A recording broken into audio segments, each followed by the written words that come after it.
राम और कृष्ण की पहेली। जय भीम दोस्तों, आज के इस वीडियो में हम डॉक्टर भीमराव अंबेडकर के द्वारा लिखे गए किताब राम और कृष्ण की पहेली के अंतर्गत श्री कृष्ण के भूमिका को देखने वाले हैं। यह कृष्ण की भूमिका भाग 2 वीडियो है। इससे पहले मैंने राम की भूमिका से संबंधित 4 वीडियो बना चुके हैं। यदि आप उसे नहीं देखे हैं तो उसे देखने के लिए सबसे पहले इस वीडियो को लाइक, सब्सक्राइब और शेयर करें तथा लिंक डिस्क्रिप्शन में है, उसे जाकर जरूर देखें, तभी यह वीडियो आपको समझ में आएगा। तो चलिए दोस्तों, वीडियो को शुरू करते हैं। डॉक्टर भीमराव अंबेडकर जी अपने किताब में लिखते हैं, जब उन्हें वापस करने के लिए कहा गया तो उन्होंने ऐसा करने से इनकार कर दिया जब तक कि महिलाएं पेड़ के पास नहीं गईं और प्रत्येक ने अपने लिए अपनी पोशाक की मांग नहीं की। ऐसा वे केवल नग्न होकर पानी से बाहर आकर और खुद को कृष्ण के सामने नग्न प्रस्तुत करके ही कर सकते थे। जब उन्होंने ऐसा किया तो कृष्ण प्रसन्न हुए और उन्होंने उन्हें उनके वस्त्र दिए। यह कथा भागवत में मिलती है। कृष्ण का अगला पराक्रम गोवर्धन पर्वत को उठाना था। गोप लोग वर्षा के देवता इंद्र के लिए अपने वार्षिक बलिदान का जश्न मनाने वाले थे और इसके लिए भव्य तैयारी करने लगे। कृष्ण ने उन्हें बताया कि चूंकि वे एक पशुपालक जनजाति हैं, न कि कृषक जनजाति, उनके असली देवता गायें, पहाड़ियां और जंगल हैं और उन्हें केवल उन्हीं की पूजा करनी चाहिए, न कि बारिश देने वाले इंद्र जैसे देवताओं की। गोपों को विश्वास हो गया और उन्होंने इंद्र की पूजा करने का इरादा छोड़कर दावत और नृत्य के साथ गायों के पोषक पर्वत गोवर्धन पर एक भव्य यज्ञ मनाया। इंद्र अपने प्रति किए गए इस अपमान से बहुत क्रोधित हुए और दंड स्वरूप उन्होंने लगातार 7 दिन और रात तक गोप बस्ती पर वर्षा की। कृष्ण ने कोई डर नहीं दिखाया, पहाड़ी को उखाड़ दिया और इसे बस्ती पर छाते के रूप में स्थापित किया और इस तरह गोपों और उनके मवेशियों को इंद्र के प्रकोप के विनाशकारी प्रभावों से बचाया।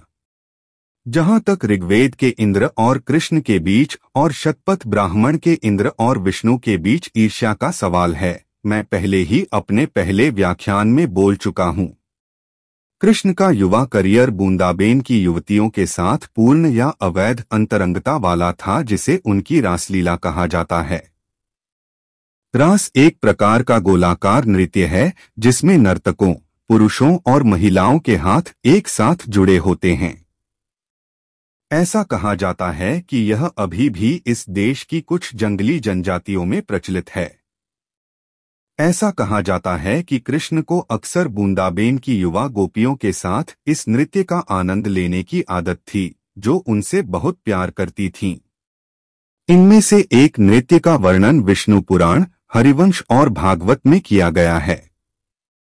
ये सभी अधिकारी कृष्ण के प्रति गोपी के प्रेम की व्याख्या ईश्वर के प्रति प्रेम के रूप में करते हैं और उनके साथ उनके कामुक व्यवहार में कुछ भी गलत नहीं देखते हैं, ऐसा व्यवहार जो किसी अन्य व्यक्ति के मामले में उनके स्वयं के प्रवेश के अनुसार अत्यधिक निंदनीय होगा। प्रसंग के सामान्य चरित्र पर सभी सहमत हैं। दृश्य, समय और मौसम, मधुर संगीत के साथ महिलाओं का चित्रण, नृत्य, कृष्ण के लिए महिलाओं की कामुक भावनाएं और विभिन्न तरीकों से उनकी अभिव्यक्ति। लेकिन जबकि विष्णु पुराण शालीनता की सीमा के भीतर रखने की कोशिश करता है, हमेशा सफलतापूर्वक नहीं, हरिवंश स्पष्ट रूप से अशोभनीय होने लगता है और भागवत सभी आरक्षितता को त्याग देता है और अभद्रता में आनंदित होता है। उनकी सभी अभद्रताओं में सबसे खराब राधा नाम की एक गोपी के साथ उनका अवैध जीवन है। ब्रह्मवैवर्त पुराण में कृष्ण के राधा के साथ अवैध संबंधों का चित्रण किया गया है। कृष्ण का विवाह राजा रुक्मांगद की पुत्री रुक्मणी से हा। राधा का विवाह कृष्ण से हा था, जो अपनी विधि पूर्वक विवाहित पत्नी रुक्मिणी को त्याग देता है और राधा को किसी अन्य पुरुष की पत्नी के रूप में बहकाता है और उसके साथ बिना पश्चाताप के पाप में रहता है। हमें बताया जाता है कि कृष्ण बहुत कम उम्र में ही एक योद्धा और राजनीतिज्ञ थे, जब वह अपने 12वें वर्ष में थे। उनका हर कार्य, चाहे एक योद्धा के रूप में हो या एक राजनेता के रूप में, अनैतिक कार्य था। इस क्षेत्र में उनका पहला कार्य अपने मामा कंस की हत्या था।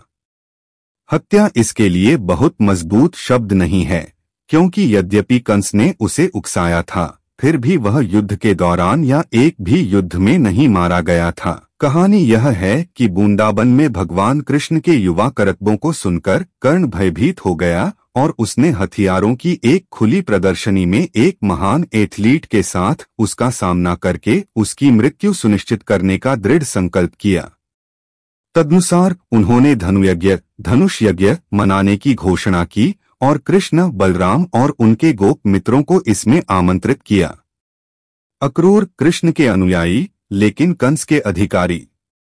बाद में भाइयों को मथुरा लाने के लिए प्रतिनियुक्त किया गया था। वे कंस को मारने का निश्चय करके आए। उसने न केवल उन्हें बल्कि अन्य यादवों को भी उकसाया था, जिन्हें उसके उत्पीड़न ने मथुरा छोड़ने के लिए मजबूर किया था। इसलिए उसके खिलाफ साजिश रचकर भाइयों का समर्थन किया गया। मथुरा पहुंचने पर उन्होंने अपनी साधारण गोप पोशाक को और अधिक सभ्य पोशाक में बदलना चाहा और कंस के धोबी से कपड़े मांगे जो उन्हें सड़क पर मिला था।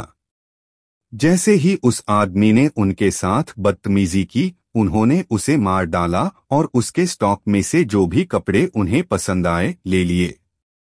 फिर उनकी मुलाकात कुब्जा नाम की एक कुबड़ी महिला से हुई जो कंस के इत्र बनाने का काम करती थी।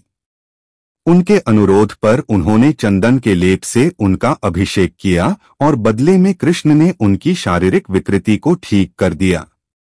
भागवत उसे बाद के अवसर पर उससे मिलने के लिए कहती है और अपनी विशिष्ट अभद्रता के साथ उसके मिलन का वर्णन करती है। हालांकि वर्तमान अवसर पर कुब्जा द्वारा अभिषिक्त और फूल विक्रेता सुदामा द्वारा माला पहनाए गए भाई बलिदान स्थल में प्रवेश कर गए और उस महान धनुष को तोड़ दिया जिस पर बलिदान चढ़ाया जाना था। भयभीत कंस ने उन्हें मारने के लिए कुवल्यापीड नामक हाथी भेजा। कृष्ण ने हाथी को मार डाला और अखाड़े में प्रवेश किया। वह भाइयों का सामना कंस के चुने हुए एथलीटों चाणूरा, मुस्तिका, तोशलाका और आंध्र से हुआ। कृष्ण ने चाणूर और अन्य 2 तोशलक और बलराम को मार डाला। युक्ति द्वारा कृष्ण की मृत्यु सुनिश्चित करने की अपनी योजना से निराश कंस ने भाइयों और उनके गोप मित्रों को अपने राज्य से बाहर निकालने और निर्वासित करने का आदेश दिया। उनके झुंड जब्त कर लिए गए और वासुदेव, नंद और उनके अपने पिता उग्रसेन की हत्या कर दी गई। इस पर कृष्ण उस मंच पर चढ़ गए जिस पर कर्ण बैठा था और उसके बालों को पकड़कर उसे जमीन पर गिरा दिया और उसे मार डाला। कंस की रोती हुई पत्नियों को सांत्वना देने के बाद उन्होंने उसके लिए एक शाही दाह संस्कार का आदेश दिया और उग्रसेन द्वारा उसे दिए गए राज्य को अस्वीकार कर दिया। बाद में उसे सिंहासन पर बिठाया और उसके निर्वासित रिश्तेदारों को मथुरा लौटने के लिए आमंत्रित किया। अगला एपिसोड मगध के सम्राट जरासंध और काल्यवन के साथ कृष्ण की लड़ाई है। जरासंध कंस का दामाद था। कहा जाता है कि कृष्ण द्वारा कर्ण की हत्या से क्रोधित होकर उनके दामाद जरासंध ने 17 बार मथुरा पर आक्रमण किया था और हर बार कृष्ण द्वारा उसे खदेड़ दिया गया था। हालांकि इस डर से कि 18वां आक्रमण शहर के लिए विनाशकारी होगा, कृष्ण ने यादवों को गुजरात प्रायद्वीप के पश्चिमी छोर पर द्वारका में हटा दिया। मथुरा से यादवों को हटाने के बाद जरासंध के कहने पर काल्यवन ने नगर को घेर लिया था।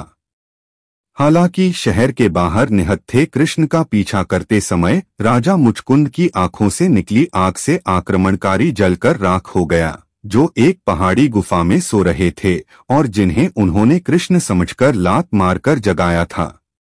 कृष्ण ने काल्यवन की सेना को हरा दिया, लेकिन लूट का माल लेकर द्वारका की ओर उड़ते समय जरासंध ने उन्हें पकड़ लिया। हालांकि वह एक पहाड़ी पर चढ़कर और उससे नीचे कूदकर द्वारका की ओर उड़कर अपने दुश्मन से बच गए। आगे की कहानी देखने के लिए इस वीडियो को लाइक, सब्सक्राइब और अपने दोस्तों को शेयर जरूर करें। धन्यवाद।